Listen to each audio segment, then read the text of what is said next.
Hello guys, welcome back to our channel Fantasy World. இன்னைக்கான வீடியோல என்ன பார்க்க போறோம் அப்படினா டெத் பரேடோட எபிசோட் 10 கான எக்ஸ்பிளனேஷன் தான். இந்த எபிசோடோட ஸ்டார்டிங்ல ஆல்ரெடி அந்த வயசானவர் வந்துட்டு ஒரு 3 ரூல்ஸ் சொல்லிருப்பார் தெரியுமா? அதையே வந்துட்டு நோனாவும் சொல்றா. இப்ப ஃபர்ஸ்ட் வந்துட்டு ஆர்பிட்டர்ஸ் எப்பவும் ஜட்ஜ் பண்றதை நிறுத்தவே கூடாது. அதுக்காக தான் அவங்க இருக்கவே செய்றாங்க. ரெண்டாவதா வந்துட்டு ஆர்பிட்டர்ஸ் டெத் எக்ஸ்பீரியன்ஸ் பண்ண மாட்டாங்க. மூணாவதா வந்துட்டு ஆர்பிட்டர்ஸ்க்கு எமோஷன்ஸே இருக்க கூடாது அப்படின்னு சொல்லிட்டு அவ சொல்றா. அந்நியரம் பார்த்தா பின்னாடி டெக்கிம் வந்து அங்க நிக்கிறான். என்னாச்சு நீ இங்க எதுக்கு வந்திருக்கற அப்படின்னு சொல்லிட்டு நோனா கேக்குறா. அவன் அந்த புது பொண்ணு சொன்னதெல்லாம் நினைச்சு பார்த்துட்டு நம்ம இப்ப பண்ற ஜட்ஜ்மெண்ட் கரெக்ட் தானா அப்படின்னு சொல்லிட்டு நோனா கிட்ட கேக்குறான். எதுக்கு இப்படி கேக்குற அப்படின்னு சொல்லிட்டு நோனா கேக்குறா. இல்ல நம்ம வந்து எக்ஸ்ட்ரீமான சிச்சுவேஷனை கிரியேட் பண்ணி அவங்களோட டார்க்னஸை வெளியே கொண்டு வரோம். ஆனா நம்ம வந்து அந்த சிச்சுவேஷனை கிரியேட் பண்ற மாதிரி தெரியல, நம்மளே ஃபோர்ஸ் பண்ணி அவங்கள அதை பண்ண வைக்கிற மாதிரி தான் எனக்கு தெரியுது அப்படின்னு டெக்கிம் சொல்றான். என்னை மன்னிச்சிருங்க, அதனால என்னால இதுக்கப்புறம் எதுவும் ஜட்ஜ்மெண்ட் பண்ண முடியாது அப்படின்னு சொல்லிட்டு டெக்கிம் சொல்றான். சரி அப்படின்னா அந்த பொண்ணு நீ என்ன பண்ண போற அப்படின்னு சொல்லிட்டு நோனா கேக்குறா. அப்ப அந்த புது பொண்ணுமே வந்துட்டு பெட்ல படுத்துருக்கா. அவ அப்படியே லைட்டா எந்திரிச்சு பார்க்கும்போது அவ கையை வந்துட்டு ஏதோ டிஃபரெண்டா தெரியுது. அவ கையில ஒரு கிராக் விழுந்து அது அப்படியே உடஞ்சு உழுகுது. அப்பதான் நோனாவுமே சொல்றா அவளோட டைம் வந்துட்டு ஒரு முடிவுக்கு வரப்போகுது அப்படின்ட்டு. டைம் ரொம்பவே ஃபாஸ்டா போகுது அப்படின்னு சொல்லிட்டு டெக்கிம் சொல்றான். உன்னால அவளை ஜட்ஜ் பண்ண முடியுமா இல்ல அப்படின்னா நான் எதுவும் ஹெல்ப் பண்ணணுமா அப்படின்னு சொல்லிட்டு நோனா கேக்குறா. அதெல்லாம் எதுவும் தேவையில்ல, நானே பண்ணிக்கிடுவேன் அப்படின்னு சொல்லிட்டு டெக்கிம் சொல்றான். ஆனா அவளுக்கு எக்ஸ்ட்ரீமான சிச்சுவேஷன் கிரியேட் பண்ணாம ஏதாவது பண்ண முடியுமா அப்படின்னு சொல்லிட்டு டெக்கிம் கேட்க வரா. அவளை பத்தி உனக்கு வேற என்ன தெரியும்? அப்ப அவளை நீ எதை பேஸ் பண்ணி அப்படின்னா ஜட்ஜ் பண்ணுவ அப்படின்னு சொல்லிட்டு நோனா கேக்குறா. இல்ல நான் வந்துட்டு அவளோட உண்மையான நேச்சர் வச்சு பண்ணலாம்னு நினைக்கிறேன் அப்படின்னு டெக்கிம் சொல்றான். அவளோட உண்மையான நேச்சர் உனக்கு தெரிஞ்சாலுமே அதை வந்துட்டு உன்னால அண்டர்ஸ்டாண்ட் பண்ணிக்க முடியாது. சோ இப்ப போய் அவனோட ஸ்பெஷல் கெஸ்ட்டை ஏதாவது பண்ணி அவளுக்கு ஜட்ஜ்மெண்ட் கொடு அப்படின்னு சொல்லிட்டு அனுப்பி வைக்கிறா. டெக்கிம் அந்த புது பொண்ணு கிட்ட வந்து நம்மளோட அடுத்த கெஸ்ட் வர போறாங்க வா அப்படின்னு சொல்லிட்டு கூப்பிடுறான். இல்ல எனக்கு மூட் இல்ல, நீ போயிட்டு வா அப்படின்னு சொல்லிட்டு அவ சொல்றா. அப்போ டெக்கிம் வந்துட்டு அவளோட கையை நோட் பண்ணிடுறேன். யாரும் உனக்கே புரிஞ்சிருக்குன்னு சொல்லிட்டு நினைக்கிறேன், நீ வந்துட்டு ஹியூமன் தான் அப்படின்னு சொல்லிட்டு சொல்றான். மனுஷங்களோட சோல் வந்துட்டு ரொம்ப நாளைக்கு இங்க இருக்க முடியாது, அவங்களோட ஜட்ஜ்மெண்ட் டைம் முடிஞ்சோடனே அவங்க வந்துட்டு இங்க இருந்து கிளம்பி தான் ஆகணும். உன்னோட டைமே வந்துட்டு இப்ப முடிய போகுது, அதனாலதான் உன்னோட பாடி வந்துட்டு இப்ப அந்த டம்மிஸ் மாதிரி ஆக ஆரம்பிச்சுக்கிட்டு இருக்கு அப்படின்னு சொல்லிட்டு டெக்கிம் சொல்றான். அப்படின்னா நான் இவ்வளவு சொன்னதுக்கு அப்புறமும் என்னையும் அதே மாதிரி தான் நீ ஜட்ஜ் பண்ண போறியா அப்படின்னு சொல்லிட்டு அவ கேட்கறா. நான் வந்துட்டு ஒரு ஆர்பிட்டர், எனக்கு வேற வழி இல்ல அப்படின்னு சொல்லிட்டு டெக்கிம் சொல்றான். இப்போ அடுத்த கெஸ்ட்டுமே வர்றாங்க. அது வந்துட்டு ஒரு வயசான பாட்டி. அந்த பாட்டி அப்புறம் இந்த பொண்ணு இவங்க ரெண்டு பேருக்குமே வந்துட்டு இப்ப ஜட்ஜ்மெண்ட் கொடுக்க போறான். அந்த பாட்டி கிட்ட டெக்கிம் வந்துட்டு ரூல்ஸ் எல்லாம் எக்ஸ்பிளைன் பண்றான். அப்படின்னா நான் இந்த கேம் விளையாடாம எங்கேயும் போக முடியாது அதானே அப்படின்னு சொல்லிட்டு அவங்க புரிஞ்சுக்கிறாங்க.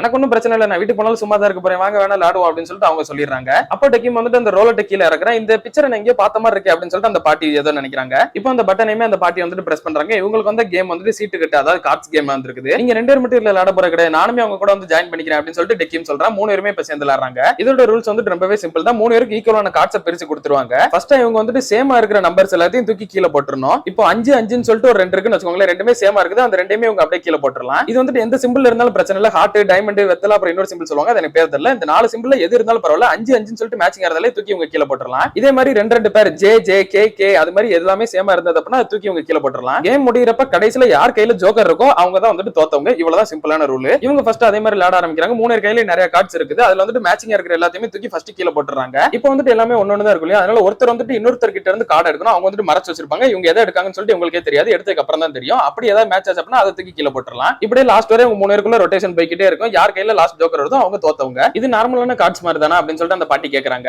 ஆமா நார்மல் கார்ட்ஸ் மாதிரி தான், பட் அந்த சிம்பிள் எல்லாம் ஒரே மாதிரி தான் இருக்கும். ஆனா உள்ளுக்குள்ள பிக்சர் வந்துட்டு உங்களுக்கு லைஃப்க்கு ரிலேட் ஆன மாதிரி ஒரு சில இது இருக்கும் அப்படின்னு சொல்லிட்டு டெக்கிம் சொல்றேன். அந்த பாட்டி வந்துட்டு ஒரு கார்டை பார்த்துட்டு அந்த புது பொண்ணை பார்த்துட்டு உனக்கு ஒரு விஷயம் தெரியுமா, நான் வந்துட்டு ஒரு மாங்கா ஆர்டிஸ்டா தான் இருந்தேன், உனக்கு என்னை பத்தி தெரிஞ்சிருக்க சான்ஸ் இல்ல, நான் அவ்வளவு பாப்புலர் எல்லாம் கிடையாது, பட் இது வந்துட்டு நான் வரைஞ்ச ஒரு கேரக்டர் தான் அப்படின்னு சொல்லிட்டு ஒரு கார்டை எடுத்து அவகிட்ட காட்டுறாங்க. நான் ஆல்ரெடி சொன்னேன் உங்க வாழ்க்கைக்கு சம்பந்தமான பிக்சர்ஸ் தான் வந்துட்டு இதுல இருக்கும் அப்படின்னு சொல்லிட்டு டெக்கிம் சொல்றேன். அந்த பாட்டியோட தாத்தா போட்டோலாம் அதுல இருக்குது, இது நீங்க பண்ணதுக்கு ரொம்பவே தேங்க்யூ அப்படின்னு சொல்லிட்டு அவங்க சொல்றாங்க. சாரி நான் இவ்வளவு நேரம் உங்ககிட்ட என் பேரை கூட இன்ட்ரோ பண்ணாம இருக்கணும்ல, என்னோட பேர் வந்துட்டு சாச்சிகோ அப்படின்னு சொல்லிட்டு அந்த பாட்டி சொல்றாங்க. இவன் வந்துட்டு என்னோட பேர் டெக்கிம் அப்படின்னு சொல்றான். இவங்க ரெண்டு பேருமே அவளை பாக்குறாங்க. என்னை மன்னிச்சிருங்க என்னோட பேர் என்னன்னு சொல்லிட்டு எனக்கே தெரியல அப்படின்ட்டு அவ சொல்லிடுறா. இப்ப கேமுமே ஸ்டார்ட் ஆகுது. அவங்க கையில இருந்து ரெண்டு பேரையா வந்துட்டு எல்லாரும் தூக்கி கீழே போட்டுறாங்க. அடுத்து ஒருத்தர் கிட்ட இருந்து இன்னொருத்தர் மாறி மாறி எடுக்க ஆரம்பிக்கிறாங்க. அதுல சேம் நம்பர் வந்துச்சு அப்படின்னா அதை பேரா கீழே போட்டுறாங்க. அப்படி இல்ல அப்படின்னா கண்டினியூ இதே மாதிரி ரொட்டேஷனா விளையாண்டுட்டே இருக்காங்க. அப்போ டெக்கிம் ஒரு கார்டு எடுக்கிறப்ப அதுல வந்துட்டு கிண்டி வந்துட்டு ஒரு பொம்மை வச்சிருப்பா தெரியுமா, அந்த பொம்மையோட இமேஜ் வருது. அப்போ இவனுக்கு கிண்டி கிட்ட பேசின ஒரு ஞாபகம் வருது. இவன் வந்துட்டு கிண்டி கிட்ட கேட்டிருப்பா நம்ம எதுக்கு முதல் ஜட்ஜ்மெண்ட் கொடுக்கும் அப்படின்னு சொல்லிட்டு, நீ என்ன இப்படி கேனத்தனமா கேள்வி கேட்டுக்கிட்டு இருக்க, மக்கள்லாம் வந்துட்டு செத்து நம்ம கிட்ட வர்றாங்க, நம்மளோட வேலை உங்களை ஜட்ஜ் பண்றது, அதனால நம்ம ஜட்ஜ் பண்ணி சொல்றோம், அவ்வளவுதான், இதுக்கு என்ன வேற ரீசன் இருக்க போகுது அப்படின்னு கேட்கறேன். ஆனா இப்படி நம்ம பண்றது கரெக்ட் தானே அப்படின்னு சொல்லிட்டு டெக்கிம் கேட்கறேன். இல்ல கரெக்ட் தப்புன்னு சொல்லிட்டு எதுவுமே கிடையாது, நம்ம ஜட்ஜ்மெண்ட் பண்ணணும் பண்றோம் அவ்வளவுதான் அப்படின்னு சொல்லிட்டு அவன் சொல்றான். நீ எதுக்கு திடீர்னு மனுஷங்கள மாதிரி பேசிக்கிட்டு இருக்க, அவங்க பறக்கிறதே வந்துட்டு சாகுறதுக்கு தான், சோ நீ வந்துட்டு இதெல்லாம் ரொம்ப திங்க் பண்ணிக்கிட்டு கிடக்காத அப்படின்னு சொல்லிட்டு கிண்டி சொல்லியிருப்பான். அடுத்த ரொட்டேஷன்ல இப்ப டெக்கிம் கிட்ட வர்றப்ப அவன் கிட்ட தான் ஜோக்கர் வந்திருக்குது.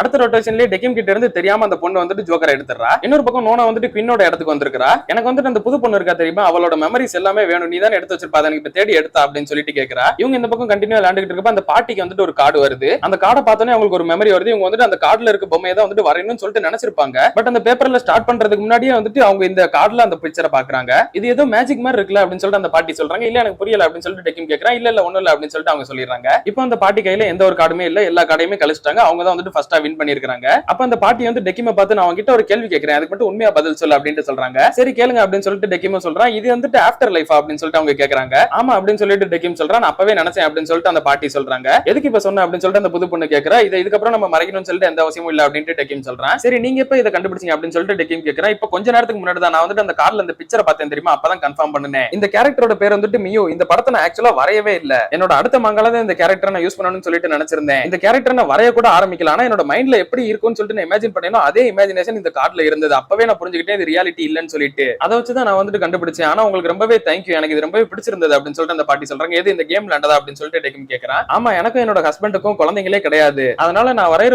ஒரு கேரக்டரையுமே தான் வந்துட்டு என்னோட குழந்தைங்களா நான் பார்ப்பேன். அப்படிப்பட்ட எல்லா கேரக்டரையும் நீங்க இந்த கார்ட்ல வச்சிருந்தீங்க, அது வந்துட்டு எனக்கு ரொம்பவே ஹாப்பியா இருந்தது. நான் ஒரு ஃபுல்ஃபில்லான லைஃப வாழ்ந்துட்டேன்னு சொல்லிட்டு எனக்கு நிம்மதியா இருக்கு அப்படின்னு சொல்லிட்டு அந்த பாட்டி சொல்றாங்க. சரி நம்ம இப்ப இந்த கேம் கண்டினியூ பண்ணுவோம் அப்படின்னு சொல்லிட்டு டெக்கியும் அந்த பொண்ணு மட்டும் விளையாடுறாங்க. இன்னொரு பக்கம் கிண்ணுமே வந்துட்டு உனக்கு இப்ப எதுக்கு அவளோட மெமரி தேவை, எதுக்கு நீ இப்படி சாவடிக்கிற அப்படின்னு சொல்லிட்டு கேக்குறா. ஜஸ்ட் பேசாம தேடி எடுத்தாரியா அப்படின்னு சொல்லிட்டு நோனா சொல்றேன். என்ன உன மாதிரி வேலை வெட்டி இல்லாதவன்னு சொல்லிட்டு நினைச்சிட்டு இருக்கியா, அங்க ஒரு மணி நேரத்துக்கு எத்தனை பேர் செத்து வர்றாங்கன்னு சொல்லிட்டு உனக்கு தெரியுமா அப்படின்னு சொல்லிட்டு புலம்பிக்கிட்டு இருக்கா. ஃபைனலி அவ வந்துட்டு ஒரு பொட்டலத்தை எடுத்து தூக்கி நோனா கிட்ட போறா. இது வந்து ரொம்பவே அதிகமா இருக்கும் போல அப்படின்னு சொல்லிட்டு நோனா சொல்றா. என்னது இது அதிகமா, இது ரொம்பவே கம்மி, அந்த பொண்ணு அவளோட பாதி வாழ்க்கையை தான் வாழ்ந்திருக்கா, அதனாலதான் அவளோட மெமரிஸ் கம்மியா இருக்கு அப்படின்னு சொல்லிட்டு சொல்றா. சரி இந்த நீ பண்ணின வேலைக்கு உனக்கு ஒரு கிஃப்ட் அப்படின்னு சொல்லிட்டு ட்ரிங்க்ஸ் ஒன்னு தூக்கி கொடுக்குறா. இவளுமே ரொம்ப சந்தோஷமாயிரா. இவங்க ரெண்டு பேரும் கண்டினியூ இதே மாதிரி கேம் விளையாண்டுகிட்டே இருக்காங்க. திரும்ப அந்த ஜோக்கர் வந்து டெக்கிம் கிட்ட போயிருக்கும் போல இவ வந்துட்டு மறுபடியும் டெக்கிம் கிட்ட இருந்து வாங்கிடுறா ஜோக்கரை. டெக்கிம் கிட்டே இப்போ ஒரு 2 கார்டு தான் இருக்குது, அதுல ஒன்னு எடுக்கிறா. அதுல வந்து கேரக்டர் வந்துட்டு அந்த சாவோ அந்த புக்ல படிச்சிருப்பா தெரியுமா, அந்த ஒரு கேரக்டர் இருக்குது. அவளுக்கு அது வந்துட்டு ஒரு பேரா வந்திருக்கும், அதனால அதை தூக்கி அப்படியே கீழே போட்டுறா. அந்த பாட்டி வந்துட்டு அப்பதான் அதை புரிஞ்சுக்கிறாங்க. எனக்கு இந்த கேரக்டர் என்னன்னு சொல்லிட்டு இப்பதான் ஞாபகம் வருது, இந்த கேரக்டரோட பேர் வந்துட்டு சாவோ அப்படின்னு சொல்லிட்டு சொல்றாங்க. இந்த கேரக்டர் உங்களுக்கு தெரியுமா, நீங்க தான் இந்த கேரக்டரை வரைஞ்சதா அப்படின்னு சொல்லிட்டு இவ கேக்குறா. இல்ல இந்த கேரக்டர் வந்துட்டு நான் வரையல, ஆனா இந்த கேரக்டரோட புக்கை நான் படிச்சிருக்கேன் அப்படின்னு சொல்லிட்டு அந்த பாட்டி சொல்றாங்க. அப்படியே அந்த கதை எங்க கிட்ட சொல்ல முடியுமா அப்படின்னு சொல்லிட்டு டெக்கிம் கேக்குறான். அதுல ஜிம்மின்னு சொல்லிட்டு ஒரு பையன் இருப்பான், அந்த பையனுக்கு சாவோ அப்படின்ற பொண்ணை வந்துட்டு ரொம்பவே பிடிச்சிருக்கும், லவ் பண்ணுவான். ஆனா அந்த பொண்ணுக்கு வந்துட்டு காது கேட்காது, அதனால அவனோட ஃபீலிங்ஸ் எப்படி சொல்றேன்னு தெரியாம அவன் முழிச்சுக்கிட்டு இருப்பான். ஓ அப்படியா அப்படின்னு சொல்லிட்டு டெக்கிம் சொல்றான். நீயே யோசிச்சு பாருங்க கொஞ்சம், உன்னோட ஃபீலிங்ஸை ஒருத்தர்கிட்ட நீ ஷேர் பண்ணணும் அப்படின்னா நீ அதை எப்படி பண்ணுவ அப்படின்னு சொல்லிட்டு அந்த பாட்டி கேக்குறாங்க. அது வந்துட்டு நம்மளோட வார்த்தை மூலமா தானே அப்படின்னு சொல்லிட்டு அந்த பொண்ணு சொல்றா. ஆமா நீ வந்துட்டு கரெக்டா சொன்ன, ஆனா இந்த கதையில சாவோக்கு வந்துட்டு காது கேட்காது இல்லையா, நம்மளோட ஃபீலிங்ஸ் எக்ஸ்பிரஸ் பண்றதுக்கு இது மட்டும் கிடையாது, இன்னுமே நிறைய வழிகள் இருக்கதான் செய்யுது அப்படின்னு சொல்லிட்டு அந்த பாட்டி சொல்றாங்க. அது என்னது அப்படின்னு சொல்லிட்டு இவங்க ரெண்டு பேருக்கும் புரியல.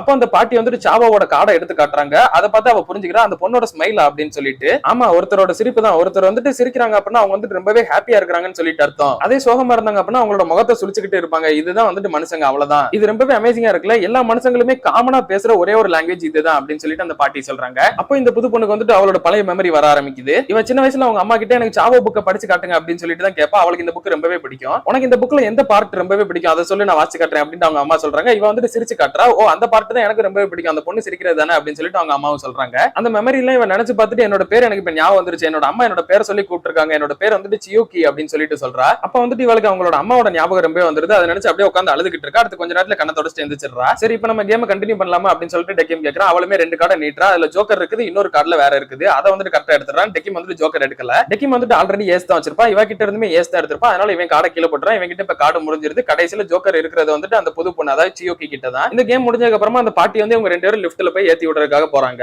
நீ வரலையா சியோகி அப்படின்னு சொல்லிட்டு அந்த பாட்டி கேக்குறாங்க. நான் வந்துட்டு கொஞ்ச நேரத்துல இருந்துட்டு வந்துருவேன் அப்படின்னு சொல்லிட்டு அவ சொல்றா. அப்ப அந்த பாட்டி வந்துட்டு இந்த கார்ட்ஸ் எல்லாத்தையுமே நான் எடுத்து போறது உனக்கு ஓகே தானே அப்படின்னு சொல்லிட்டு டெக்கிம் கிட்ட கேக்குறாரு. ஆமா அது உங்களுக்கானதான், நீங்களே வச்சுக்கோங்க அப்படின்னு சொல்லிட்டு டெக்கிம் சொல்றான். ரொம்பவே தேங்க்யூ உனக்கு அப்படின்னு சொல்லிட்டு அந்த பாட்டி சொல்றாங்க. இப்ப அந்த பாட்டி இருந்த லிஃப்ட் வந்துட்டு க்ளோஸ் ஆயிருது. அவங்க வந்துட்டு ரீஇன்கார்னேட் ஆயிருக்க மாதிரி காட்டி இருக்காங்க. இப்ப சியூகி வந்துட்டு நான் எப்படி இறந்தேன்னு சொல்லிட்டு உன்னால சொல்ல முடியுமா அப்படின்னு கேக்குறா. இன்னொரு பக்கம் அந்த வயசானவர் இருக்காரு தெரியுமா, அவர் வந்துட்டு அந்த கேம் விளையாண்டுகிட்டு இருக்காரு. அந்நேரம் வந்துட்டு கிளாவிஸ் அங்க வரான். இவர் தான் வந்துட்டு கூப்பிட்டுருக்காரு. என்ன எது கூப்பிட்டீங்க அப்படின்னு சொல்லிட்டு கிளாவிஸ் கேக்குறான். அது வந்துட்டு நோனா ரொம்ப நாள் இந்த பக்கம் ஆளையே காணோம், அவன் என்ன ஆச்சுன்னு சொல்லிட்டு ஒண்ணுமே தெரியல, அதான் நான் இந்த கேம் உன் கூட விளையாடலாமான்னு சொல்லிட்டு யோசிச்சேன் அப்படின்னு சொல்லிட்டு அவர் சொல்றாரு. எனக்கு இந்த கேம் விளையாட தெரியாது சார் அப்படின்னு சொல்லிட்டு அவன் சொல்றான். அது எனக்கு நல்லாவே தெரியும், நான் சும்மா ஜோக் பண்ணேன் அப்படின்னு அவர் சொல்றாரு. அப்படியே இவர் டக்குன்னு அவரோட தாடியை வச்சு அவனோட தலையை ஒட்டுமொத்தமா ஃபுல்லா கவர் பண்ணிடுறாரு. இதுதான் அவரோட பவர் போல. இவரோட சூப்பர் பவர் யூஸ் பண்ணி கிளாவிஸ் கடைசியில எங்கெல்லாம் இருந்தா அப்படின்றத அதை வச்சே பாத்துறாரு. சோ கிளாவிஸ் வந்து நோனா கூட இருந்திருப்பாளே, நோனாவோட பிளான் எல்லாத்தையுமே இவருமே இப்ப தெரிஞ்சுக்கிறாரு. ஓ ஹியூமன் எமோஷனோட இருக்கக்கூடிய ஒரு ஆர்பிட்டரா அப்படின்னு சொல்லிட்டு அவரோட பிளானை இவர் புரிஞ்சுக்கிறாரு. அப்படியே அவன் தலையில இருந்து இதெல்லாம் எடுத்து விட்டுட்டு சரி நீ இப்ப கிளம்பு அப்படின்னு சொல்லிட்டு அவனை போக சொல்லிடுறாரு. இப்ப டெக்கிம் வந்துட்டு சியூகி கிட்ட ஒரு விஷயத்த சொல்றான். மக்கள் எல்லாருமே வாழ்றதுக்கு சொல்லிட்டு ஒரு அர்த்தம் இருக்கும், அதே மாதிரி அவங்களோட ஜட்ஜ்மெண்ட்லயும் ஒரு அர்த்தம் இருக்கணும், அதுதான் கரெக்ட். சோ ஒரு ஹியூமனை ஜட்ஜ் பண்ணணும் அப்படின்னா இன்னொரு ஹியூமனால தான் முடியும், ஏன்னா அந்த ஹியூமன் கிட்ட தான் ஹியூமன் எமோஷன்ஸ் இருக்கும். அதனால சியூகி நீ வந்துட்டு எனக்கு ஒரு விஷயத்தை ஃபுல்லா இப்ப எக்ஸ்பிளைன் பண்ணணும் அப்படின்னு சொல்லிட்டு டெக்கிம் கேக்குறான். அப்படியே கட் பண்ணி இதோட இந்த ஒரு எபிசோட முடிக்கிறாங்க. சோ டெக்கிம் வந்துட்டு சியூகியோட ஃபுல் கதையை கேட்டுட்டு அதுக்கேற்ற மாதிரி அவன் ஒரு எமோஷனலா ஜட்ஜ்மெண்ட் பண்ணணும் அப்படின்னு சொல்லிட்டு இப்ப நினைக்கிறான். இதே தான் வந்துட்டு நோனாவும் ஆசைப்பட்டிருப்பா, ஹியூமனோட எமோஷன்ஸை புரிஞ்சுக்கிட்டு அவங்களுக்கு ஏற்ற மாதிரி ஜட்ஜ்மெண்ட் கொடுக்கணும், அதான் வந்துட்டு ஒரு நியாயமான ஜட்ஜ்மெண்டா இருக்கும் அப்படின்னு சொல்லிட்டு அதை வந்துட்டு டெக்கிம் இப்ப ஃபர்ஸ்ட் டைம் பண்ண போறான் சியூகிக்கு. அதை வந்துட்டு எப்படி பண்ண போறான், சக்சஸ்ஃபுல்லா பண்ணுவான்றதை நம்ம அடுத்த எபிசோட்ல பார்த்து தெரிஞ்சுக்கலாம். அதுல நீங்க தொடர்ந்து பார்க்கணும்னு நினைச்சீங்க அப்படின்னா மறக்காம நம்ம சேனலை சப்ஸ்கிரைப் பண்ணி சப்போர்ட் பண்ணுங்க. அப்படி இந்த எபிசோட் பிடிச்சிருந்தா மறக்காம ஒரு லைக் போட்டு போயிருங்க. நான் உங்களை இன்னொரு நல்ல வீடியோல மீட் பண்றேன். Bye guys.